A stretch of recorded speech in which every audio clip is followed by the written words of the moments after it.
ഈശോ മിശിഹായ്ക്ക് സ്തുതിയായിരിക്കട്ടെ. ഫ്രാൻസിസ് മാർപ്പാപ്പയുടെ അവിടുന്ന് നമ്മെ സ്നേഹിച്ചു എന്ന ചാക്രിക ലേഖനത്തിൻ്റെ പഠന പരമ്പരയിലേക്ക് സ്വാഗതം. ഇന്ന് നമ്മൾ പഠിക്കുന്നത് 185 മുതൽ 190 വരെയുള്ള ഖണ്ഡികകളാണ്. നമുക്കൊരു നിമിഷം പ്രാർത്ഥിക്കാം. ഈശോയുടെ മാധുര്യമുള്ള തിരുഹൃദയമേ, ഞങ്ങളുടെ സ്നേഹമായിരിക്കണമേ. ഇന്ന് നമ്മൾ പഠിക്കുന്നത് 185 മുതൽ 190 വരെയുള്ള ഭാഗങ്ങളാണ്, ഖണ്ഡികകളാണെന്ന് കണ്ടിരുന്നു. പരിഹാരം എന്ന ഇന്നലെ നമ്മൾ കണ്ട ക്ലാസ്സിൻ്റെ തുടർച്ചയായിട്ടാണ് പോവുക. ഇതിൽ പ്രധാനമായ 2 ഉപഹെഡിങ്ങുകളാണ് ഉള്ളത്, ഉപശീർഷകങ്ങളാണ് ഉള്ളത്. ഒന്നാമതായിട്ട് 185, 186. അത് മുറിവേറ്റ ഹൃദയങ്ങളെ സൗഖ്യമാക്കുക എന്ന വിഷയത്തെക്കുറിച്ചും 187 മുതൽ 190 വരെയുള്ള ഖണ്ഡികകളിൽ മാപ്പ് ചോദിക്കുന്നതിൻ്റെ സൗന്ദര്യം എന്ന ആ ഉപശീർഷകങ്ങളിലാണ് നമ്മൾ ഇന്നത്തെ ക്ലാസ്സുകൾ പ്രധാനമായിട്ടും കാണുക. എങ്ങനെയാണ് അനുരഞ്ജനത്തിൻ്റെയും സ്നേഹത്തിൻ്റെയും ഒക്കെ സുഖപ്പെടുത്തൽ നമ്മുടെ ബന്ധങ്ങളുണ്ടാകുന്നത്? അങ്ങനെ മുറിവേറ്റ ഹൃദയങ്ങളെ സൗഖ്യമാക്കണമെന്ന കാര്യമാണ് പരിശുദ്ധ പിതാവ് ഇന്നത്തെ ഈ പ്രത്യേകിച്ച് 185 മുതൽ 190 വരെയുള്ള ഖണ്ഡികകളിൽ നമ്മോട് പറയാനായിട്ട് ആഗ്രഹിക്കുക. അതെന്താണ് നമുക്ക് തുടർന്ന് വരുമ്പോൾ കാണാം. 185-ാമത്തെ ഖണ്ഡികയിലേക്ക് നമുക്ക് പ്രവേശിക്കാം. പ്രധാനമായും 2 ഹെഡിങ്ങുകളിലാണ്, ശീർഷകങ്ങളിലാണ് ഈ കാര്യങ്ങൾ പോകുന്നത് എന്ന് പറഞ്ഞിരുന്നു. ഇന്നത്തെ ക്ലാസ് 185 മുതൽ 190 വരെയുള്ളത് പരിഹാരത്തിനുള്ള 2 മാർഗങ്ങളായിട്ടാണ് പരിശുദ്ധ പിതാവ് ഈ കാര്യങ്ങളെ അവതരിപ്പിച്ചിരിക്കുക. ഒന്ന് മുറിവേറ്റ ഹൃദയങ്ങളെ സൗഖ്യമാക്കുക എന്ന് പറയുന്നതും അതുപോലെ മാപ്പ് ചോദിക്കുക എന്ന് പറയുന്നതും. ഈ 2 കാര്യവും പരിഹാരമായിട്ടാണ് നമ്മൾ അല്ലെങ്കിൽ പരിശുദ്ധ പിതാവ് നമ്മുടെ മുമ്പിൽ വച്ചിരിക്കുന്നത്. ആ ഒരു മനസ്സോടുകൂടി, ആ ഒരു ചിന്തയോടുകൂടി വേണം നമ്മൾ ക്ലാസ്സിൽ പങ്കെടുക്കാൻ എന്ന കാര്യം ആദ്യമേ തന്നെ ഒന്ന് സൂചിപ്പിക്കട്ടെ. 185-ാമത്തെ ഖണ്ഡികയിലേക്ക് നമ്മൾ പ്രവേശിക്കുകയാണ്. ബാഹ്യമായ പരിഹാരത്തിനപ്പുറം മാർപ്പാപ്പ ഇവിടെ ഒരു അടിസ്ഥാനപരമായ സത്യം ഓർമ്മിപ്പിക്കുകയാണ്. ലോകത്തും ക്രിസ്തുവിൻ്റെ ഹൃദയത്തിലുമുള്ള മുറിവുകൾക്ക് വെറും ബാഹ്യമായ പരിഹാരങ്ങൾ മാത്രം പോരാ. ഉദാഹരണത്തിന്, നമ്മൾ ഒരാളോട് തെറ്റ് ചെയ്താൽ ആ തെറ്റ് ചെയ്തതിൻ്റെ നിയമപരമായ ശിക്ഷ അനുഭവിച്ചതുകൊണ്ട് മാത്രം പ്രശ്നം തീരുന്നില്ല. നമ്മൾ ചെയ്ത തെറ്റുകൾ മറ്റുള്ളവരിൽ, പ്രത്യേകിച്ച് അവരുടെ ഹൃദയങ്ങളിൽ എത്ര ആഴത്തിൽ മുറിവുണ്ടാക്കി എന്ന് നാം തിരിച്ചറിയണം. വാക്കുകൊണ്ടോ പ്രവൃത്തി കൊണ്ടോ നിശബ്ദത കൊണ്ടോ നാം വരുത്തിവെച്ച മുറിവുകൾ ചെറുതല്ല.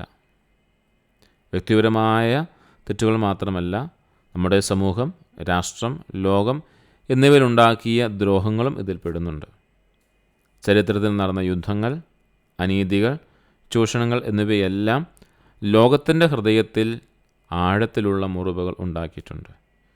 ഈ മുറിവുകൾക്ക് യഥാർത്ഥമായ പരിഹാരമുണ്ടാകണമെങ്കിൽ മുറിവേറ്റ ഹൃദയങ്ങളെ സൗഖ്യമാക്കണം. ശാരീരികമായ മുറിവുകൾക്ക് മരുന്ന് വയ്ക്കുന്നത് പോലെ ഹൃദയത്തിലെ മുറിവുകൾക്ക് സ്നേഹത്തിൻ്റെയും ക്ഷമയുടെയും മരുന്ന് വേണം.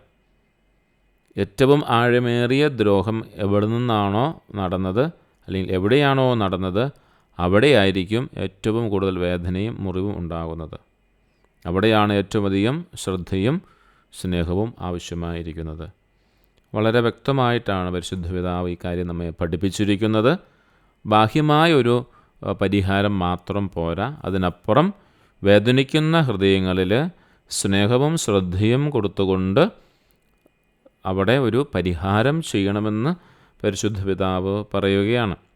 നമ്മൾ കുമ്പസാരത്തിലൊക്കെ എത്തുമ്പോഴാണ് പോലും പാപം ഏറ്റുപറഞ്ഞു എന്നതുകൊണ്ട് മാത്രമാവില്ലല്ലോ. ഒരാൾക്ക് നാശനഷ്ടങ്ങൾ ഉണ്ടായിട്ടുണ്ടെങ്കിൽ ആ നാശനഷ്ടങ്ങൾ പരിഹരിക്കുക കൂടി ചെയ്യുമ്പോഴാണ് ആ പാപങ്ങളുടെ മോചനം അവിടെ നടക്കുന്നുണ്ടെങ്കിലും അതിൻ്റെ കടങ്ങളുടെ പുറത്തു കൂടെ മനസ്സിലാക്കാനാണ് സാധിക്കുക. അപ്പോൾ ആ ഒരു തലത്തിലും കൂടെ മനസ്സിലാക്കുമ്പോൾ കുറച്ചും കൂടെ നമുക്ക് വ്യക്തമാകും. അതുകൊണ്ട് ഈ പരിശുദ്ധ പിതാവ് ഉദാഹരണ സുഖം നമ്മളോട് പറഞ്ഞിരിക്കുന്ന കാര്യമാണ്. ഒരാളുടെ ഹൃദയത്തിലുണ്ടാകുന്ന മുറിവുകളെ, അതിനെ നമ്മുടെ സ്നേഹവും ശ്രദ്ധയും കൊണ്ട് തന്നെ നമ്മളതിനെ സൗഖ്യപ്പെടുത്തേണ്ടത് ആവശ്യമാണ് എന്ന് പരിശുദ്ധ പിതാവ് നമ്മെ പഠിപ്പിക്കുകയാണ് ഈ ഖണ്ഡികയിലൂടെ. 186-ാമത്തെ ഖണ്ഡികയിലേക്ക് നമുക്ക് പ്രവേശിക്കാം. പ്രത്യാശയുടെ പരിഹാര മനോഭാവം. ഈ ഭാഗത്ത് പരിശുദ്ധ പിതാവ് നമുക്ക് ഒരു പ്രത്യാശ നൽകുന്നുണ്ട്. എല്ലാ മുറിവുകളും അവ എത്ര തന്നെ ആഴമേറിയതാണെങ്കിലും സൗഖ്യമാക്കാൻ കഴിയുമെന്ന പ്രത്യാശയാണ് ഈ ഖണ്ഡികയിലൂടെ പരിശുദ്ധ പിതാവ് നമുക്ക് നൽകുന്നത്. അങ്ങനെ ഒരു പരിഹാര മനോഭാവം, പ്രത്യാശയുടെ ഒരു പരിഹാര മനോഭാവം നമ്മൾ നിറയ്ക്കാനായിട്ടാണ് പരിശുദ്ധ പിതാവ് ആഗ്രഹിക്കുക. ചിലപ്പോൾ പൂർണ്ണമായ പരിഹാരം അസാധ്യമാണെന്ന് തോന്നാം. ഉദാഹരണത്തിന്, നഷ്ടപ്പെട്ട ഒരു വ്യക്തിയെ തിരികെ കൊണ്ടുവരുവാനോ തകർന്നു പോയ ഒരു ബന്ധം പഴയതുപോലെയാക്കാനോ കഴിഞ്ഞെന്ന് വരില്ല. ചില സാഹചര്യങ്ങൾ പരിഹരിക്കാനാകാത്തതാണ് എന്ന് നാം ചിന്തിച്ചേക്കാം. എന്നിരുന്നാലും മാർപ്പാപ്പ പറയുന്ന കാര്യം ഇതാണ്, പരിശുദ്ധ പിതാവ് പറയുന്ന കാര്യം ഇതാണ്: തിരുത്തലുകൾ വരുത്താനുള്ള ഉദ്ദേശം അത് ദൃഢമായി തന്നെ ചെയ്യുന്നത് അനുരഞ്ജന പ്രക്രിയയ്ക്കും ഹൃദയത്തിൽ ശാന്തി കൊണ്ടുവരുവാനും അനിവാര്യമാണ്.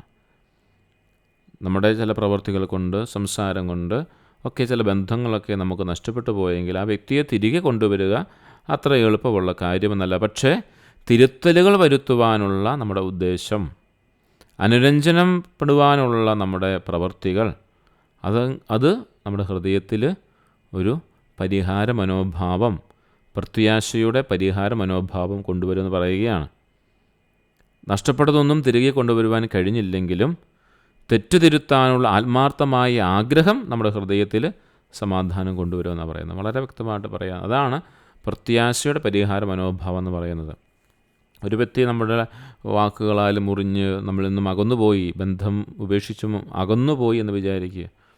എത്രമാത്രം ശ്രമിച്ചിട്ടും അവരെ തിരികെ നമ്മൾ ആ പഴയ സ്നേഹബന്ധത്തിലേക്ക് കൊണ്ടുവരാനായിട്ട് സാധിക്കുന്നില്ല എങ്കിൽ അത് അസാധ്യമാണെന്ന് നമുക്ക് അറിയാം. പക്ഷേ നമ്മളുടെ ആത്മാർത്ഥമായ തെറ്റുതിരുത്താനുള്ള ആഗ്രഹം, അത് അവരെ തിരികെ കൊണ്ടുവരാൻ പറ്റിയില്ലെങ്കിൽ പോലും നമ്മുടെ ഹൃദയത്തിൽ സമാധാനം കൊണ്ടുവരുമെന്ന് പറയുകയാണ്. മറ്റുള്ളവരോട് ക്ഷമ ചോദിക്കാനുള്ള മനസ്സുണ്ടെങ്കിൽ അതാവട്ടെ ഏറ്റവും വലിയ അനുരഞ്ജനത്തിൻ്റെ തുടക്കമെന്ന് പറയുകയാണ്. ഒരാളോട് ക്ഷമ ചോദിക്കാനായിട്ട് മനസ്സുണ്ടെങ്കിൽ, സാധാരണ പറയാറുണ്ടല്ലോ, ക്ഷമിക്കുന്നവനാണ് ഏറ്റവും വലിയ ധൈര്യശാലി എന്ന് പറയും. നല്ല ധൈര്യമുള്ളവനെ, നല്ല സ്നേഹമുള്ളവനെ ക്ഷമിക്കാനായിട്ട് സാധിക്കുള്ളൂ. അല്ലാത്തവരെല്ലാം ഇങ്ങനെ പൊട്ടിത്തെറിക്കും, അല്ലെങ്കിൽ ഇങ്ങനെ പറഞ്ഞുകൊണ്ടിരിക്കും. ആരോക്കും വിട്ടുകൊടുക്കാൻ ക്ഷമിക്കാനൊന്നും പറ്റില്ല. അതുകൊണ്ട് മറ്റൊരാളോട് ക്ഷമ ചോദിക്കാൻ മനസ്സുണ്ടെങ്കിൽ ഒരു അനുരഞ്ജനത്തിൻ്റെ ഏറ്റവും വലിയ തുടക്കം അതാണെന്ന് പരിശുദ്ധ പിതാവ് പറയുകയാണ്. അതാണ് 186 ഖണ്ഡികയിൽ കാണിക്കുന്നത്. ഈ മാപ്പ് ചോദിക്കുന്നതിനുള്ള വലിയൊരു കാര്യത്തെക്കുറിച്ച് പറഞ്ഞുകൊണ്ട് 187 മുതൽ 190 വരെയുള്ള കാര്യങ്ങളിലേക്ക് പരിശുദ്ധ പിതാവ് ഒരു തുടക്കവും കൂടി ഇതിനകത്ത് ചേർത്ത് വയ്ക്കുന്നു. മാപ്പ് ചോദിക്കുന്നതിൻ്റെ വലിയൊരു സൗന്ദര്യത്തെക്കുറിച്ചാണ് നമുക്ക് തുറന്ന് കാണാം. അപ്പം അതുകൊണ്ട് പ്രത്യാശയുടെ ഒരു പരിഹാര മനോഭാവം നമ്മളിൽ ഉണ്ടാകട്ടെ എന്ന് സ്നേഹപൂർവ്വം പ്രാർത്ഥിക്കുകയാണ്. അത് മറ്റുള്ളവരെ നമുക്ക് നമ്മുടെ സൗഹൃദങ്ങളിലേക്ക് തിരികെ കൊണ്ടുവരാൻ പറ്റില്ലെങ്കിൽ പോലും നമ്മുടെ ആത്മാർത്ഥമായ ഒരു പരിശ്രമം നമ്മുടെ ഹൃദയത്തെങ്കിലും ഒരു ശാന്തിയും സമാധാനവും എത്തിക്കുമെന്നാണ് പരിശുദ്ധ പിതാവ് പറയുക. 187 ഖണ്ഡികയിലേക്ക് നമുക്ക് പ്രവേശിക്കാം. ആദ്യം തന്നെ സൂചിപ്പിച്ചിരുന്നത് പോലെ മാപ്പ് ചോദിക്കുന്നതിൻ്റെ സൗന്ദര്യത്തെക്കുറിച്ചാണ് നമ്മളിവിടെ കാണുക. ഈ മാപ്പ് ചോദിക്കുന്നത് വെറും വാക്കുകളിൽ ഒതുങ്ങി നിൽക്കാതെ ആത്മാർത്ഥമായ ഹൃദയത്തിൽ നിന്നാവണം എന്ന് പരിശുദ്ധ പിതാവ് തുടക്കത്തിൽ തന്നെ സൂചിപ്പിക്കുകയാണ്. നമുക്കറിയാം, ചിലപ്പോഴൊക്കെ നമ്മൾ എന്തെങ്കിലും സോറി പറഞ്ഞാൽ എല്ലാം തീർന്നുവെന്ന് വിചാരിക്കും. പക്ഷേ ആ സോറി കേൾക്കുമ്പോൾ ചിലർക്കറിയാം ഇത് ഒരു പറയാൻ വേണ്ടി പറഞ്ഞു, വാക്കുകൊണ്ട് പറഞ്ഞു, ഹൃദയത്തിൽ നിന്നും ഒരു യഥാർത്ഥത്തിൽ ഒരു സോറി ആയിരുന്നില്ല, ക്ഷമ ചോദിക്കലായിരുന്നില്ല എന്ന് എനിക്കറിയാം, ചിലർക്കറിയാനായിട്ട് സാധിക്കും. അപ്പം അതുകൊണ്ട് മാപ്പ പറയുകയാണ്, ഇത് വെറും വാക്കുകളിൽ ഒതുങ്ങേണ്ട ഒരു കാര്യമല്ല, ആത്മാർത്ഥമായ ഹൃദയത്തിൽ നിന്ന് വേണം ഈ ഒരു മാപ്പ് ചോദിക്കൽ ഉണ്ടാകണമെന്നുള്ള കാര്യം. ഈ ഒരു കാര്യം നമുക്കൊന്ന് മനസ്സിലൊന്ന് സൂക്ഷിച്ചു വെച്ചുകൊണ്ട് നമുക്ക് മുന്നോട്ട് പോകാം. ക്ലാസ് 187 ആന്തരിക അഭിലാഷവും അംഗീകാരവും. നല്ല ഉദ്ദേശങ്ങൾ മാത്രം പോരാ എന്നിവിടെ പരിശുദ്ധ പിതാവ് പറയുകയാണ്. നമ്മുടെ പുറമേയുള്ള പ്രവൃത്തികൾക്ക് പിന്നിൽ ആത്മാർത്ഥമായ ഒരു അഭിലാഷമുണ്ടാവണം, ആന്തരികമായൊരു അഭിലാഷവും അംഗീകാരവും ഉണ്ടാവണം. എന്തിന്? നമ്മൾ ചെയ്യുന്ന ഓരോ പ്രവൃത്തിക്കും, പുറമേ ചെയ്യുന്ന ഓരോ പ്രവൃത്തിക്കും നമ്മൾ ഹൃദയത്തിൻ്റെ ഉള്ളിൽ അതിനെക്കുറിച്ചുള്ളൊരു അഭിലാഷവും അതുപോലെ ഒരു അംഗീകാരവും ഉണ്ടാകണം. അതായത് പൂർണ്ണ മനസ്സോടും പൂർണ്ണ ഹൃദയത്തോടും കൂടി ആയിരിക്കണം നമ്മൾ ഈ മാപ്പ് ചോദിക്കുന്നതിനെക്കുറിച്ചാണ് പരിശുദ്ധ പിതാവ് പറയുന്നത്. ആ മാപ്പ് ചോദിക്കുന്നത്, അപ്പോഴാണ് അതിനൊരു സൗന്ദര്യം ഉണ്ടാവുക എന്ന് പറയുന്നത്. പരിഹാരം ക്രിസ്തീയമാകണമെങ്കിൽ, ദ്രോഹം സംഭവിച്ച വ്യക്തിയുടെ ഹൃദയത്തെ സ്പർശിക്കണമെങ്കിൽ വെറും നീതി നിർവഹണം മാത്രം പോരാ. അതാണ് പരിശുദ്ധ പിതാവ് പറയുന്നത്. നമ്മൾ ചെയ്യുന്ന പരിഹാരം ക്രിസ്തീയമാകണമെങ്കിൽ, ചുമ്മാ ധാർമ്മികതയുടെ പേരിൽ ചെയ്തിട്ട് കാര്യമില്ല. പരിഹാരം ക്രിസ്തീയമാകണമെങ്കിൽ ദ്രോഹിച്ച വ്യക്തിയുടെ ഹൃദയത്തെ സ്പർശിക്കണമെങ്കിൽ, അവരെ സ്വാന്തനപ്പെടുത്തണമെങ്കിൽ, ആശ്വസിപ്പിക്കണമെങ്കിൽ വെറും നീതി നിർവഹണം മാത്രം പോരാ. നിയമപരമായ കാര്യങ്ങൾ ശരിയായതുകൊണ്ട് മാത്രം ആത്മാർത്ഥമായ പരിഹാരം സാധ്യമല്ല എന്നാണ് പരിശുദ്ധ പിതാവ് പറയുക. ഇവിടെ 2 കാര്യങ്ങൾ അനിവാര്യമാണ്. ഒന്നാമത്തത് നമ്മുടെ തെറ്റ് അംഗീകരിക്കുക.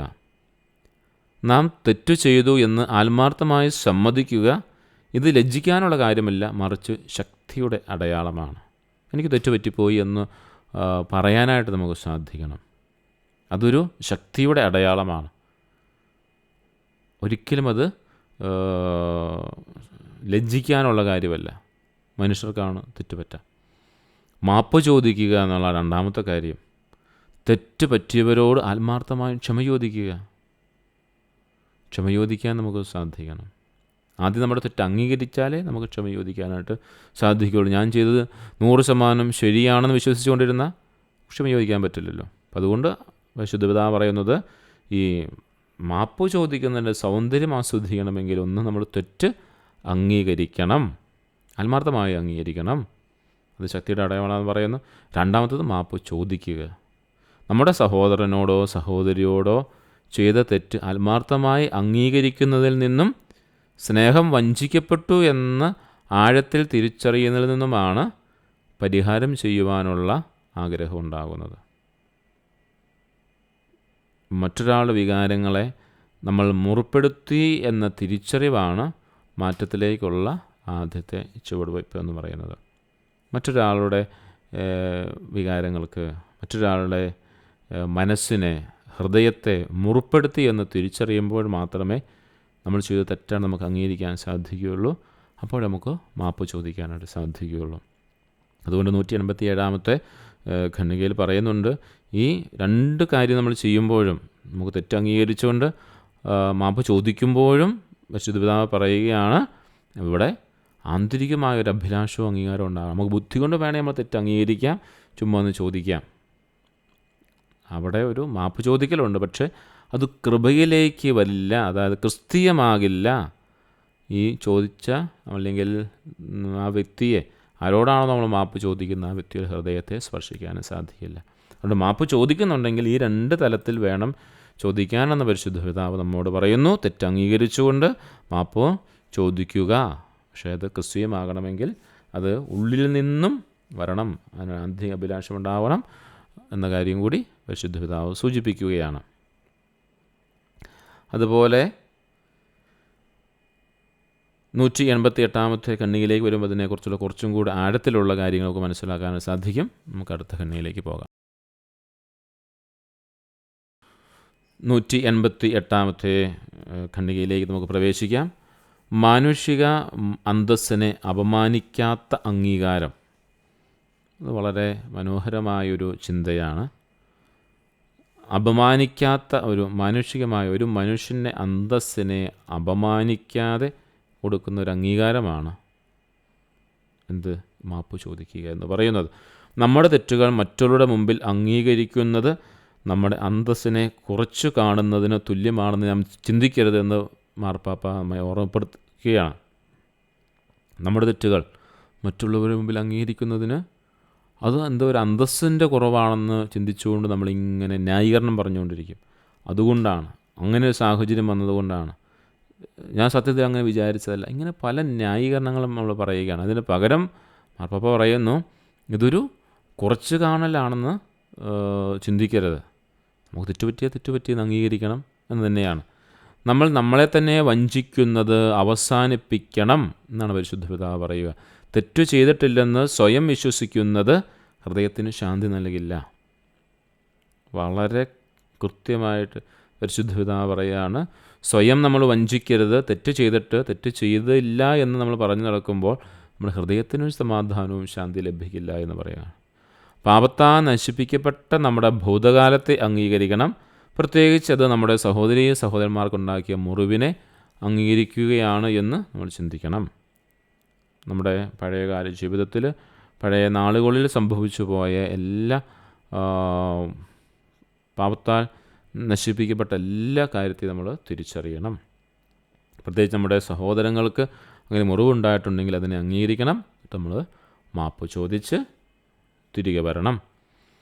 വിശുദ്ധ പിതാവ് പറയുന്ന കാര്യം ഇതാണ്: ഏറ്റുപറച്ചിൽ ഒരു ക്രിസ്തീയ ജ്ഞാനത്തിൻ്റെ ഭാഗമാണ്. എന്തെന്നാൽ പശ്ചാത്തപിക്കുന്ന ഹൃദയം കർത്താവിന് സ്വീകാര്യമായതിനാൽ അവിടുന്ന് അത് അംഗീകരിക്കും.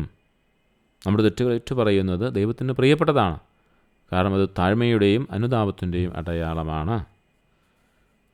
ഏറ്റുപറച്ചിൽ എന്ന് പറയുന്നത് ക്രിസ്തീയ ജ്ഞാനമെന്നാണ് പറയുന്നത്. അതായത് ക്രിസ്തീയ ജ്ഞാനം ഈശോയോട് കൂടെ ആയിരിക്കാനുള്ള നമ്മുടെ വലിയ ആ ഒരു ആത്മീയമായ അറിവാണ്. അല്ലെങ്കിൽ ഈ പാപം ചെയ്തത് വഴി, സഹോദരനോട് തെറ്റ് ചെയ്തത് വഴി ഞാൻ ഈശോയുടെ സ്നേഹത്തിൽ നിന്നും അകന്നുപോയി എന്ന് തിരിച്ചറിയുന്നതാണ്.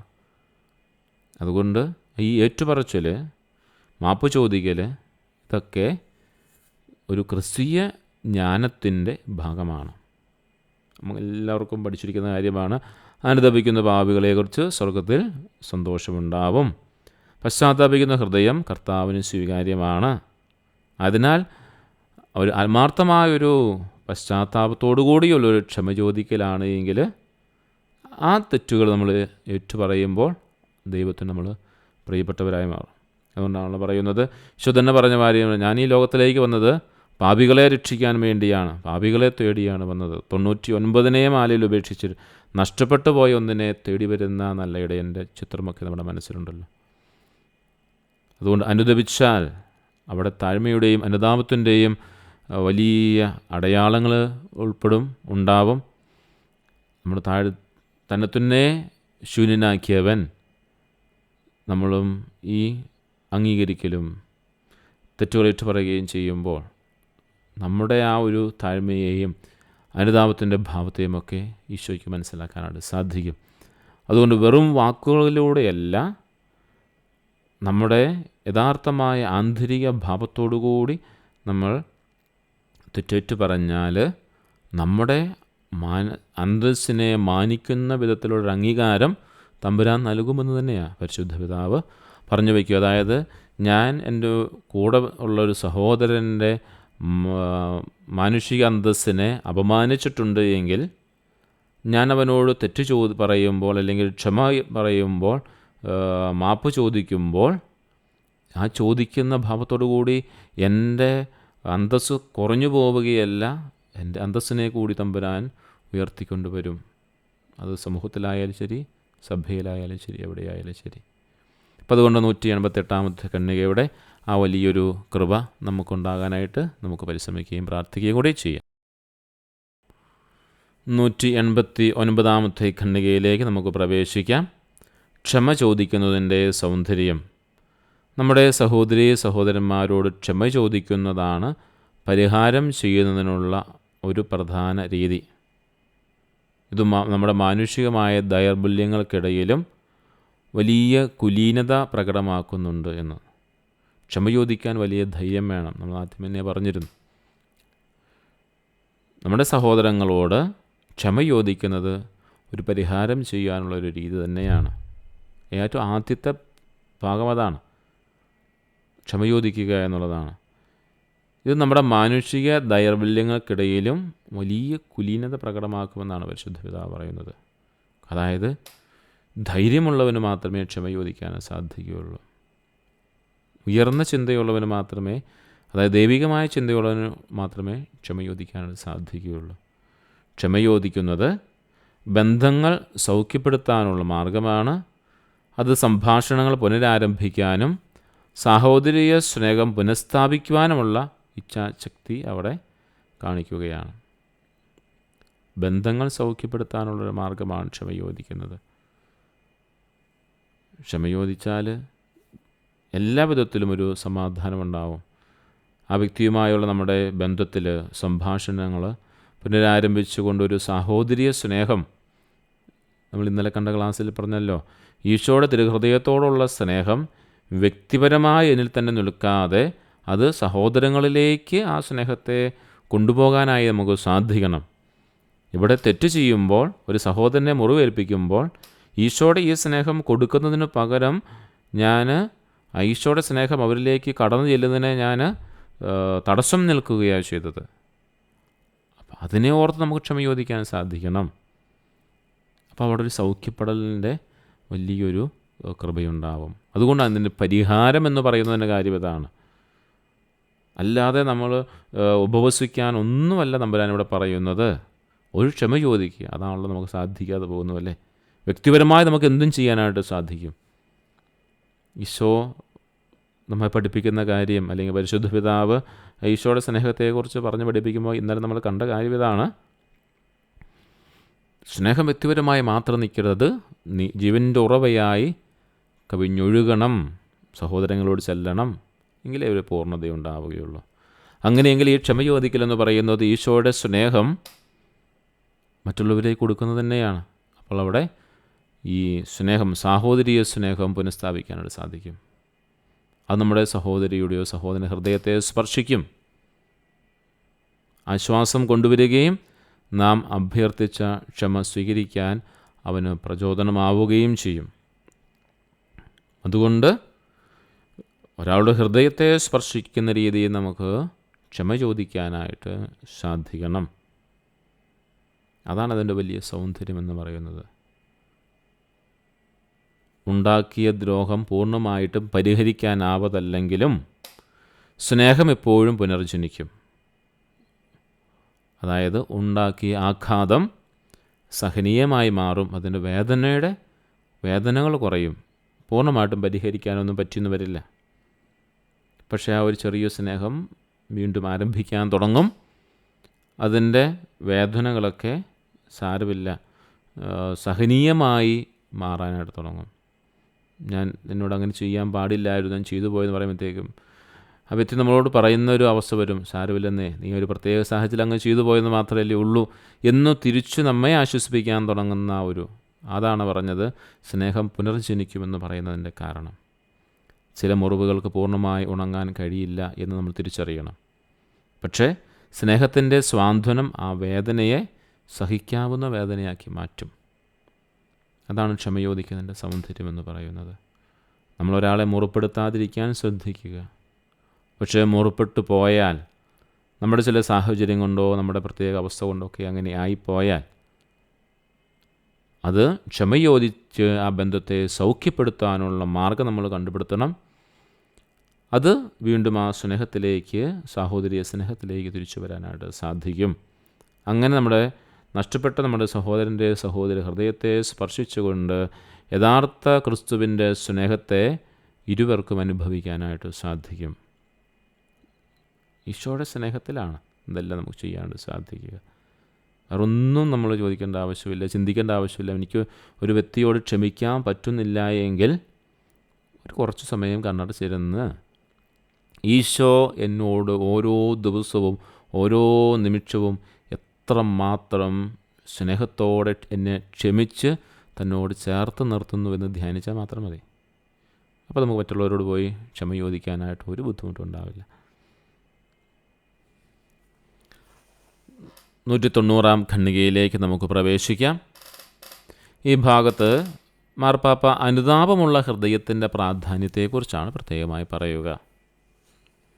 അനുതാപത്തിനു സന്നദ്ധമായ ഹൃദയത്തിന് സഹോദരത്തിലും ഐക്യദാർഢ്യത്തിലും വളരാൻ കഴിയുമെന്ന് പറയുന്നുണ്ട്.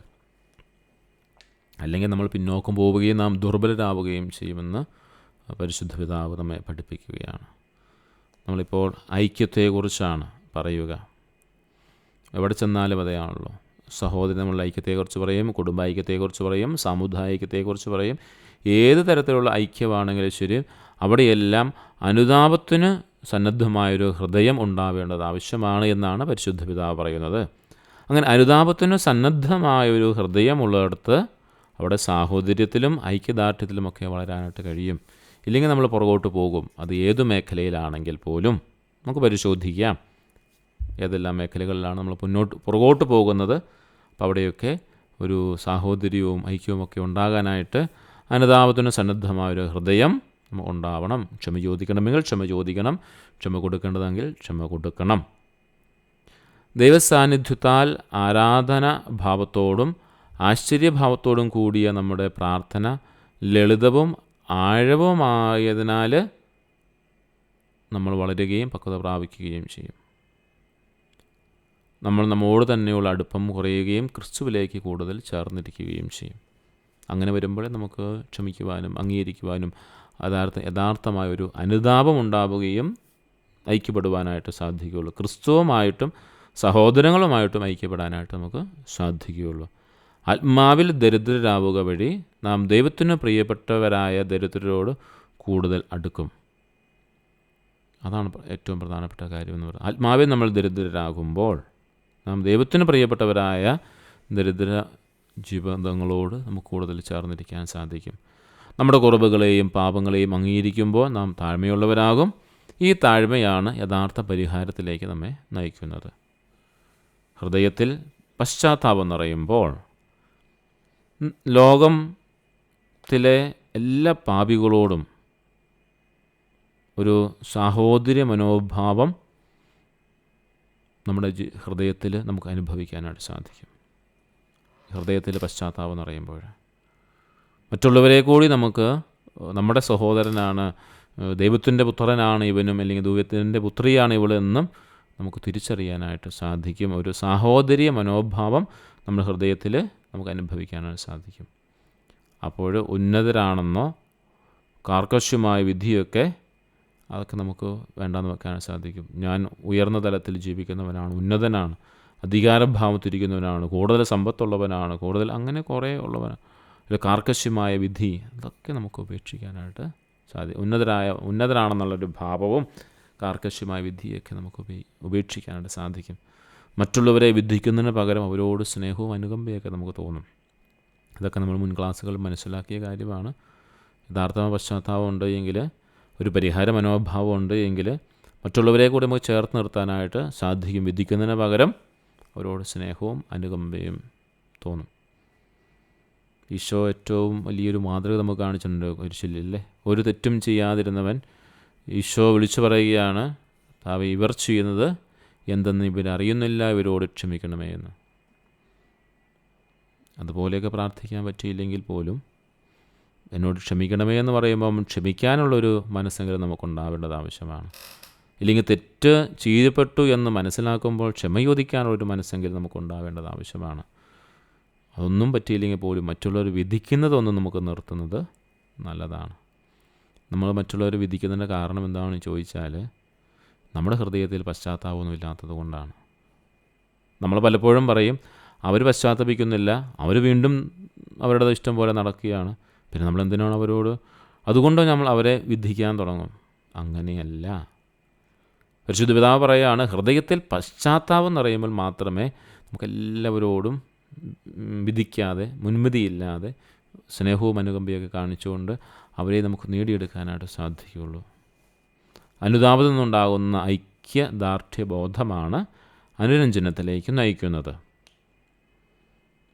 അല്ലാതെ നമുക്കെല്ലാവർക്കും ഒരുമിച്ച് നിന്ന് ശക്തി പ്രാപിച്ചുകൊണ്ട് പലതും നേടിയെടുക്കണമെന്നുള്ള ഐക്യദാർഢ്യമാണ് എങ്കിൽ അവിടെ ഒരു അനുരഞ്ജനമൊന്നും ഉണ്ടാകത്തൊന്നുമില്ല. കുറേ സമയം കഴിയുമ്പോൾ വീണ്ടും ഇതെല്ലാം പഴയപടിയാകും. എന്നാൽ യഥാർത്ഥ അനുതാപത്തിൽ നിന്നുണ്ടാകുന്ന ഐക്യദാർഢ്യമാണ് എങ്കിൽ അവിടെ അനുരഞ്ജനം സാധ്യമാകും.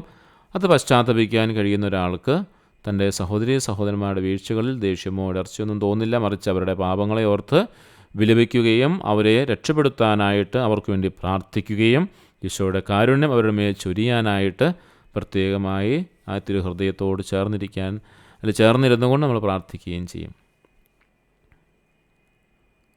നമുക്ക് നമ്മുടെ സഹോദരന്മാരുടെ വീഴ്ചയിലൊക്കെ ദേഷ്യമോ ഇടർച്ചയൊന്നും തോന്നുന്നതിന് പകരം ചിലപ്പം സന്തോഷമൊക്കെ ആയിരിക്കും തോന്നുക.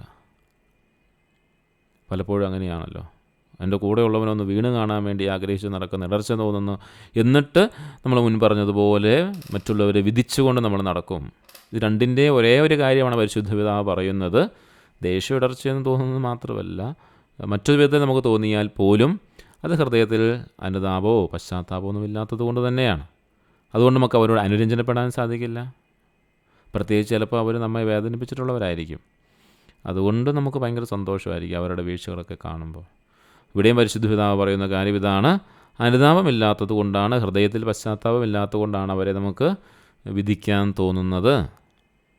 നമ്മോട് ദാക്ഷിണ്യവും മറ്റുള്ളവരോട് കാർക്കശ്യവും കാണിക്കുവാനുള്ള സ്വാഭാവികമായ മനോഭാവം മാറിയിട്ട് ദൈവത്തിൻ്റെ കൃപയാൽ നാം നമ്മോട് കാർക്കശ്യവും മറ്റുള്ളവരോട് കാരുണ്യവും പുലർത്തണം. ആത്മീയതയുടെ വലിയ ആഴങ്ങളിലേക്ക് പരിശുദ്ധ പിതാവ് നമ്മളെ കൂട്ടിക്കൊണ്ടു പോവുകയാണ്. ഞാൻ കുറയുകയും അവൻ വളരുകയും ചെയ്യണമെന്ന് പറഞ്ഞ സ്നാപയോഹന്നാൻ്റെ ഒരു ശൈലി, സ്വർഗം വിട്ട് ഭൂമിയിലേക്ക് ഇറങ്ങി വന്ന ഈശോയുടെ ഒരു വലിയ മാതൃക, ഇതെല്ലാം കാണിച്ചു തന്നിട്ട് പരിശുദ്ധ പിതാവ് നമ്മോട് പറയുകയാണ്, നമുക്ക് ദാക്ഷിണ്യവും നമ്മോട് ദാക്ഷിണ്യവും മറ്റുള്ള കാർക്കശ്യവും കാണിക്കുന്ന ഒരു സ്വാഭാവികമായ ഒരു മനോഭാവമാണ് മനുഷ്യർക്കുള്ളത്. അത് മാറ്റിയിട്ട് ദൈവത്തിൻ്റെ കൃപ സ്വീകരിച്ചുകൊണ്ട് നമ്മോട് കാർക്കശ്യവും മറ്റുള്ളവരോട് കാരുണ്യവും പുലർത്തണം. അതാണ് പറയുന്നത്. സാധാരണയായി നമ്മൾ നമ്മോട് കരുണ കാണിക്കുകയും മറ്റുള്ളവരോട് കഠിനമായി പെരുമാറുകയും ചെയ്യും. എന്നാൽ നമ്മളിലുള്ള പാപങ്ങളെക്കുറിച്ചൊരു പശ്ചാത്താപം ഉണ്ടാകുമ്പോൾ മറ്റുള്ളവരെ കൂടി നമുക്ക് അംഗീകരിക്കുവാനും മറ്റുള്ളവരോട് കാരുണ്യം കാണിക്കുവാനും നമ്മുടെ പാപത്തിൽ നിന്ന് പരിപൂർണമായി മാറി നിൽക്കാനുള്ള കാർക്കശ്യം കാണിക്കാനും നമുക്ക് സാധിക്കും. അതാണ് പരിശുദ്ധ പിതാവ് നമ്മളോട് മനസ്സിലാക്കുന്നത്. നമ്മുടെ ജീവിതത്തെക്കുറിച്ചോ നമ്മുടെ ഭാവത്തെക്കുറിച്ച് ചിന്തിക്കുമ്പോൾ നമ്മോട് കാർക്കശ്യം കാണിക്കും. ആ പാപത്തിൽ നിന്ന് മാറുവാനായിട്ട് നമ്മൾ കാർക്കശ്യം കാണിക്കുകയും മറ്റുള്ളവരോട് കാരുണ്യം പുലർത്തുകയും ചെയ്യും. കാരണം അവനെയും കൂടി ഈശോയുടെ ഹൃദയത്തോട് ചേർത്ത് നിർത്താൻ നമ്മൾ ആഗ്രഹിക്കും. എന്നാൽ ദൈവകൃപയാൽ നമ്മൾ ഈ മനോഭാവത്തെയൊക്കെ മാറ്റിയെടുക്കണം. മറ്റുള്ളവരോടുള്ള കഠിനമായ പെരുമാറുന്ന ശൈലി മാറ്റിയെടുക്കണം. അങ്ങനെ വരുമ്പോൾ നാം മറ്റുള്ളവരോട് കൂടുതൽ സ്നേഹത്തോടെ കരുണത്തോടെ പ്രവർത്തിക്കാനായിട്ട് തുടങ്ങും. ആ കാര്യമാണ് പരിശുദ്ധ പിതാവ് ഈ അനുതാപവും ഐക്യദാർഢ്യവും എന്ന കാര്യത്തിലൂടെ നമ്മെ പഠിപ്പിക്കുക. ഇന്നത്തെ ക്ലാസ് ഇവിടെ ഏകദേശം പൂർണ്ണമാവുകയാണ്. പ്രത്യേകിച്ച് പരിഹാരത്തിൻ്റെ ഒന്നാം ഭാഗം പ്രത്യേകമായിട്ടിവിടെ പൂർത്തിയാവുകയാണ് എന്ന കാര്യം ഓർക്കുക. നാളെ നമ്മൾ പരിഹാരത്തിൻ്റെ രണ്ടാം ഭാഗത്തേക്ക് പ്രവേശിക്കും. പ്രത്യേകിച്ച് ഈ ഭാഗങ്ങളിൽ നമ്മൾ പരിഹാരം എന്ന ഭാഗം കണ്ടത് യഥാർത്ഥമായ പരിഹാരം എന്നത് ഒരു കേവലം പുറമേയുള്ള പ്രവൃത്തികളല്ല എന്ന് ആദ്യം നമ്മൾ മനസ്സിലാക്കുക. മറിച്ച് അത് ഹൃദയത്തിൻ്റെ ആഴത്തിലുള്ള മാറ്റമാണ് എന്നതാണ്. തെറ്റുകൾ ഏറ്റുപറയുന്നതിലൂടെയും ക്ഷമ ചോദിക്കുന്നതിലൂടെയും അനുതാപമുള്ള ഹൃദയത്തിലൂടെയും നമുക്ക് മുറിവുകളെ സൗഖ്യപ്പെടുത്താനും യഥാർത്ഥ അനുരഞ്ജനത്തിലേക്ക് എത്താനും സാധിക്കുമെന്നും പരിശുദ്ധ പിതാവ് നമ്മെ പഠിപ്പിക്കുകയാണ് ഈ ചാക്രിക ലേഖനത്തിൻ്റെ പ്രത്യേകിച്ച് ഈ ഇന്നത്തെ ക്ലാസ്സുകളിലൂടെ. നമുക്ക് ഇന്നത്തെ ക്ലാസ് ഇവിടെ സമാപിപ്പിക്കാം. ഒരു നിമിഷം നമുക്ക് പ്രാർത്ഥിക്കാം. ഈശോയുടെ മാധുര്യമുള്ള സ്നേഹം നമുക്ക് തിരിച്ചറിയാനായിട്ട് ഇന്ന് പരിശുദ്ധ പിതാവ് നമ്മളെ പഠിപ്പിച്ച ബോധ്യപ്പെടുത്തിയ കാര്യങ്ങൾ യഥാർത്ഥമായ ഒരു അനുതാപവും പശ്ചാത്താപവും നമ്മുടെ ഹൃദയത്തിൽ ഉണ്ടാവണം. ആ തെറ്റുകൾ ഏറ്റുപറയുവാനായി നമുക്ക് സാധിക്കണം. അത് ക്ഷമ ചോദിക്കാനായിട്ട് സാധിക്കണം. അത് ഹൃദയത്തിൻ്റെ ആഴത്തിൽ നിന്നായിരിക്കണം. അനുതാപമുള്ളൊരു ഹൃദയം നമുക്കുണ്ടാവണം. അങ്ങനെ ഉണ്ടാകുമ്പോൾ നമ്മുടെ എല്ലാ മുറിവുകളെയും നമുക്ക് സൗഖ്യമാക്കാനായിട്ട് സാധിക്കും. അങ്ങനെ ഒരു യഥാർത്ഥമായ അനുരഞ്ജനത്തിലേക്ക്, ഈശോയുടെ ഹൃദയത്തിലേക്ക്, സഹോദരൻ ഹൃദയത്തിലേക്ക് നമുക്ക് കടന്നു ചെല്ലാനായിട്ട് സാധിക്കുമെന്നാണ് ഈശോ നമ്മെ, അല്ലെങ്കിൽ പരിശുദ്ധ പിതാവിലൂടെ ഈശോ നമ്മെ പഠിപ്പിച്ചത്. ആ വലിയൊരു രഹസ്യം നമ്മുടെ ഹൃദയത്തിൽ സൂക്ഷിച്ചുകൊണ്ട് നമുക്ക് പ്രാർത്ഥിക്കാം. ഈശോയുടെ മാധുര്യമുള്ള തിരുഹൃദയമേ, ഞങ്ങളുടെ സ്നേഹമായിരിക്കണമേ. ഇന്നത്തെ ക്ലാസ് അവസാനിച്ചു. നമുക്കിനി ചോദ്യോത്തരങ്ങളിലേക്ക് പോകാം.